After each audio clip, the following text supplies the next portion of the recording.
Yes, nyumba ndio hii. Nyumba inauzwa. Hii ni nyumba inauzwa. Geti la kwanza hili hapa unapoiona, geti la pili hili hapa. Yes, nyumba safi.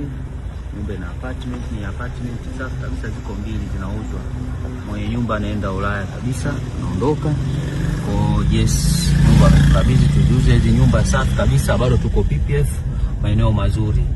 Uhitaji kupata stress na mafundi, nunua hii nyumba na kushauri. Bado wapangaji wanalipa kwa dola. Kwa wewe mteja ukinisikiliza utanishukuru sana. Ni nyumba ya kuinunua kabisa hii, nyumba ya kuinunua kabisa. Majirani ndo kama hivi.